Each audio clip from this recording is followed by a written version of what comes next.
ನಿಮ್ಮ ಮನೆಯಲ್ಲಿ ಬೆಳಗಿನ ತಿಂಡಿ ಏನು ಮಾಡೋದು ಅಂತ ತಲೆ ಕೆಡಿಸ್ಕೊಳ್ತಾ ಇದ್ದೀರಾ? ಅಥವಾ ಲಂಚ್ ಬಾಕ್ಸ್ಗೆ ಸಿಂಪಲ್ ಆ್ಯಂಡ್ ಟೇಸ್ಟಿಯಾಗಿ ಅಥವಾ ಬ್ರೇಕ್ಫಾಸ್ಟ್ಗೆ ಏನಾದ್ರು ಐಡಿಯಾ ಬೇಕಾ? ಇದನ್ನು ನೋಡಿ ಕೇವಲ ಒಂದು 5 ನಿಮಿಷದಲ್ಲಿ ರೆಸ್ಟೋರೆಂಟ್ ಸ್ಟೈಲಲ್ಲಿ ರೆಸ್ಟೋರೆಂಟ್ಸ್ ಫ್ಲೇವರಲ್ಲಿ ಶಾವಿಗೆ ಉಪ್ಪಿಟ್ಟು ಹೇಗೆ ಮಾಡೋದು ಅಂತ ತೋರಿಸ್ತಾ ಇದ್ದೀನಿ. ಈ ಥರ ರೆಸಿಪಿ ಮಾಡಿದ್ರೆ ನೀವು ಡೈಲಿ ಇದೇ ರೆಸಿಪಿ ಮಾಡಬೇಕು ಅಂತ ಅನಿಸುತ್ತೆ. ಅಷ್ಟು ಚೆನ್ನಾಗಿ ರೆಸ್ಟೋರೆಂಟ್ ಸ್ಟೈಲಲ್ಲಿ ಮನೆಯಲ್ಲೇ ಮಾಡ್ಕೊಬೋದು, ಹೆಲ್ದಿಯಾಗಿ ಮನೆಯಲ್ಲೇ ಮಾಡ್ಕೊಬೋದು. ಎಲ್ಲರಿಗೂ ನಮಸ್ಕಾರ, welcome back to my channel. ನಾನಿವತ್ತು ರೆಸ್ಟೋರೆಂಟ್ ಸ್ಟೈಲ್ ಶಾವಿಗೆ ಉಪ್ಪಿಟ್ಟನ್ನ ಮನೆಯಲ್ಲೇ ಹೇಗೆ ಮಾಡೋದು, ಸಿಂಪಲಾಗಿ 5 ನಿಮಿಷದಲ್ಲಿ ಹೇಗೆ ಮಾಡೋದು ಅಂತ ತೋರಿಸ್ತಾ ಇದ್ದೀನಿ. ಮೊದಲಿಗೆ ಒಂದು ಪಾತ್ರೆಯಲ್ಲಿ ನೀರು ಇಟ್ಕೊಂಡಿದ್ದೀನಿ. ಅಂದರೆ ನಾನಿಲ್ಲಿ 1/4 kg ಆಗೋಷ್ಟು ಶಾವಿಗೆಗೆ ಮಾಡೋದ್ರಿಂದ 1/4 ಪಾತ್ರೆ ಆಗೋಷ್ಟು ನೀರು ತೊಗೊಂಡಿದ್ದೀನಿ.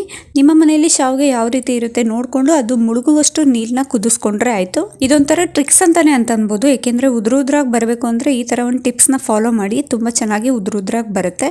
ಇವಾಗ ಕುದಿಯೋ ಹಂತದಲ್ಲೇ ರುಚಿಗೆ ತಕ್ಕಷ್ಟು ಉಪ್ಪು, 2 ಟೇಬಲ್ ಸ್ಪೂನ್ ಎಣ್ಣೆನ ಹಾಕ್ತಾಯಿದ್ದೀನಿ. ಹಾಕಿದಾದ್ಮೇಲೆ ಚೆನ್ನಾಗಿ ಒಂದು 5 ನಿಮಿಷ ಜೋರೂರಿ ಕೊಟ್ಟು ಚೆನ್ನಾಗಿ ಕುದಿಸ್ಕೊಳ್ಳೋದು. ಅದಾದಮೇಲೆ ಅದು ಕುದ್ದಿದಾದ್ಮೇಲೆ ಕಮ್ಮಿ ಉರಿ ಕೊಟ್ಬಿಟ್ಟು ನೀವು ಯಾವ ಶಾವಿಗೆ ತೊಗೊಂಡಿರ್ತೀರೋ ಆ ಶಾವಿಗೆನ ಸೇರಿಸ್ಕೊಳ್ಳೋದು. ನಾನಿಲ್ಲಿ 1/4 kg ಆಗೋಷ್ಟು ಶಾವಿಗೆನ ತೊಗೊಂಡಿದ್ದೀನಿ. ಅಂದರೆ ನಾನು ತೊಗೊಂಡಿರೋ ಶಾವಿಗೆ ಹುರಿದಿರೋ ಶಾವಿಗೆ. ನೀವು ಹುರಿದಿರೋ ಶಾವಿಗೆ ಇಲ್ಲ ಅಂತಂದರೆ ನೀವೇ ಸಪ್ರೇಟಾಗಿ ಹುರ್ಕೊಂಡು ಕೂಡ ಮಾಡ್ಕೊಬೋದು. ಇವಾಗ ಒಂದು 1/4 kg ಆಗೋಷ್ಟು ಶಾವಿಗೆನ ಸೇರಿಸ್ತಾ ಇದ್ದೀನಿ. ಸೇರಿಸಿದ ಆದಮೇಲೆ ತಕ್ಷಣ ಒಂದು 30 ಸೆಕೆಂಡ್ ಅಷ್ಟೇ ಅದನ್ನು ಬೇಯೋದಕ್ಕೆ ಬಿಡಬೇಕು.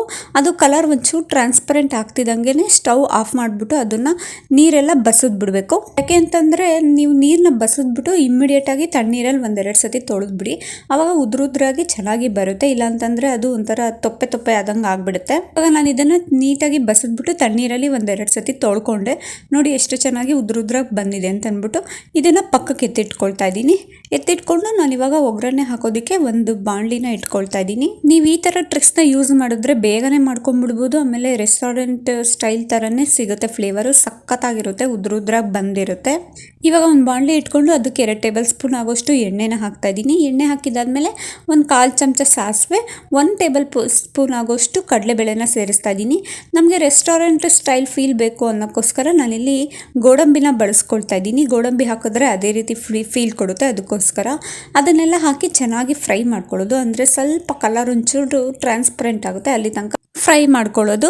ಅದಾಗಿದ್ದಾದಮೇಲೆ ಒಂದು ಕಡ್ಡಿ ಕರ್ಬೇವಿನ ಸೊಪ್ಪು ಅಂದರೆ ಫ್ರೆಶ್ ಕರ್ಬೇವಿನ ಸೊಪ್ಪನ್ನ ಸೇರಿಸ್ಕೊಳ್ಳೋದು. ಅದಾದಮೇಲೆ ಒಂದು 7ರಿಂದ 8 ಹಸಿಮೆಣ್ಸಿನ್ಕಾಯಿ. ನಾನು 1/4 kg ಆಗೋಷ್ಟು ಶಾವಿಗೆ ತೊಗೊಂಡಿರೋದ್ರಿಂದ ಒಂದು 7 ಹಸಿಮೆಣ್ಸಿನ್ಕಾಯಿ ಸಾಕಾಗುತ್ತೆ.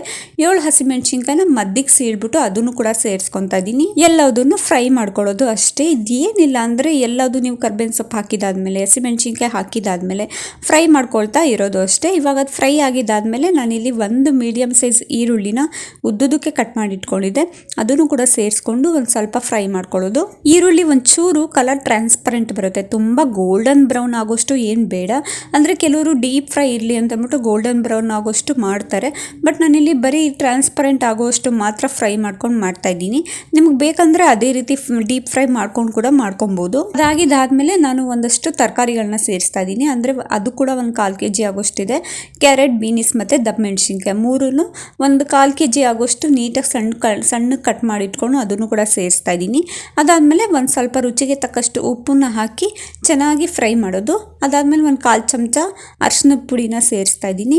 ಅವೆರಡು ಹಾಕಿದಾದ್ಮೇಲೆ ನೀಟಾಗಿ ಫ್ರೈ ಮಾಡ್ಕೊಳ್ಳೋದು. ಎಷ್ಟು ಸಣ್ಣ ಕಟ್ ಮಾಡ್ತೀರೋ ಅಷ್ಟು ಫ್ರೈ ಆಗುತ್ತೆ, ಚೆನ್ನಾಗಿ ಎಣ್ಣೆಲೆ ಫ್ರೈ ಆಗಿಬಿಡುತ್ತೆ. ಇಲ್ಲಾಂದರೆ ನಾವು ಬೇರೆ ನೀರಲ್ಲಿ ಬೇಯಿಸ್ಕೊಂಡು ಹಾಕೋಬೇಕಾಗುತ್ತೆ. ಅದಕ್ಕೋಸ್ಕರ ತುಂಬ ಸಣ್ಣ ಕಟ್ ಮಾಡಿಕೊಂಡು ಸೇರಿಸ್ಕೊಳ್ಳಿ. ಅದು ಫ್ರೈ ಆಗಿದ್ದಾದಮೇಲೆ ನಾವು ಮೊದಲೇ ಬೇಯಿಸಿಟ್ಕೊಂಡಿದ್ವಲ್ಲ ಶಾವಿಗೆ, ಅದನ್ನು ಕೂಡ ಸೇರಿಸ್ಕೊಂಡು ಕೊನೆಯಲ್ಲಿ ನಾನಿಲ್ಲಿ 1 ಮೀಡಿಯಮ್ ಸೈಜ್ ನಿಂಬೆಹಣ್ಣಿನ ರಸನ ಸೇರಿಸ್ತಾ ಇದ್ದೀನಿ. ಟೊಮೊಟೊ ಹಾಕಿಲ್ಲ, ನಿಂಬೆಹಣ್ಣು ಹಾಕ್ಬಿಟ್ಟು ಮಾಡ್ತಾ ಇದ್ದೀನಿ ನಾನು. ಅದೆಲ್ಲ ಹಾಕಿದಾದ್ಮೇಲೆ ನೀಟಾಗಿ ಚೆನ್ನಾಗಿ ಮಿಕ್ಸ್ ಮಾಡ್ಕೊಂಬಿಡ್ಬೇಕು. ಈ ಹಂತದಲ್ಲಿ ಸ್ಟವ್ ಆಫ್ ಮಾಡಿಕೊಂಡ್ರೆ ಆಯಿತು. ಎಲ್ಲ ಚೆನ್ನಾಗಿ ಉಪ್ಪು ಹುಳಿ ಖಾರ ಎಲ್ಲ ಹಿಡ್ದಿರುತ್ತೆ. ನಾವು ಈ ರೀತಿಯಾಗಿ ಮಾಡಿಕೊಂಡ್ರೆ ನೋಡಿ ಎಷ್ಟು ಉದ್ರುದ್ರಾಗಿ ಚೆನ್ನಾಗಿ ಬಂದಿದೆ ಅಂತ ಅಂದ್ಬಿಟ್ಟು ನೀವೇ ನೋಡ್ತಾ ಇರ್ಬೋದು. ಹೀಗೆ ಕೇವಲ 5 ನಿಮಿಷದಲ್ಲಿ ಶಾವಿಗೆ ಉಪ್ಪಿಟ್ಟನ್ನ ನೀವು ಕೂಡ ಮನೆಯಲ್ಲೇ ತಯಾರಿ ಮಾಡ್ಬೋದು. ಅಷ್ಟೇ ಟೇಸ್ಟಿಯಾಗಿ ಸಖತ್ತು ರುಚಿ ಕೊಡುತ್ತೆ ಮಾತ್ರ. ಎಲ್ಲರೂ ಮನೆ ಮಂದಿ ಎಲ್ಲರೂ ಕೂಡ ಇಷ್ಟಪಡ್ತಾರೆ ನೀವು ಈ ರೀತಿ ಮಾಡಿದ್ರೆ. ನೋಡಿ ನಾನು ಬಿಸಿ ಬಿಸಿಯಾಗಿ ಸರ್ವ್ ಮಾಡ್ತಾ ಇದ್ದೀನಿ. ಎಷ್ಟು ಉದ್ರುದ್ರಾಗಿ ಬಂದಿದೆ ಅಂತ. ಲಂಚ್ ಬಾಕ್ಸಿಗೆ ಕೂಡ ಹಾಕೊಡ್ಬೋದು. ಲಂಚ್ ಬಾಕ್ಸಿಗೂ ಕೂಡ ಹಾಕೊಟ್ರೆ ಇಷ್ಟೇ ಉದ್ರುದ್ರಾಗಿ ತುಂಬಾ ಟೇಸ್ಟಿಯಾಗಿರುತ್ತೆ.